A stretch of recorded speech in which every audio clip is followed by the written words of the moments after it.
Halo, ketemu lagi dengan terapis autisma. Kali ini kita akan membahas tentang pemahaman.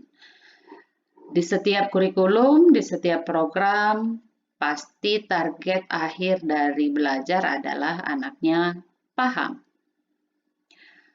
Kita tahu untuk menuju pemahaman biasanya di kurikulum itu diajari identifikasi.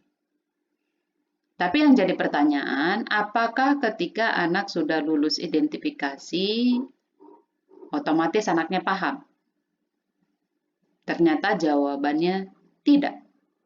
Karena ketika anak itu tahu apel, belum tentu dia paham kegunaan apel, fungsi apel, apa yang bisa dia lakukan dengan apel.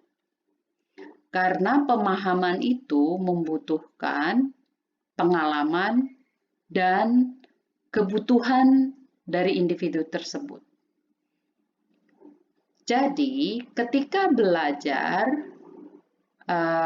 dengan target anak itu paham, maka yang diutamakan harusnya adalah pengalaman.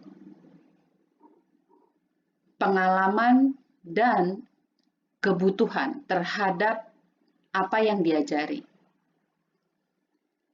Kalau kita mengawalinya dengan pengalaman dan kebutuhan terhadap apa yang dia pelajari, maka identifikasi itu otomatis berlangsung terjadi.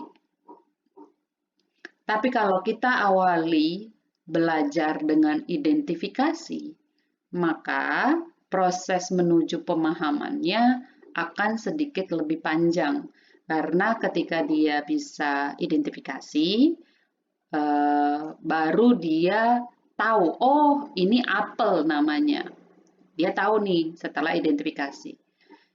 Setelah dia tahu, maka kita ajari dia pengalaman dan mengenali kebutuhannya untuk mendapatkan pemahaman.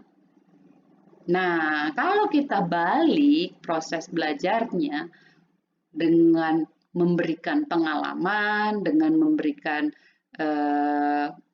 kebutuhannya, maka dia bisa mengidentifikasi benda-benda atau aktivitas yang dia hadapi kesehariannya.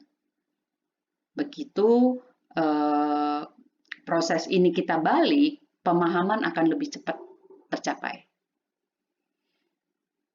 Demikian penjelasan singkat mengenai pemahaman. Semoga bermanfaat. Bye!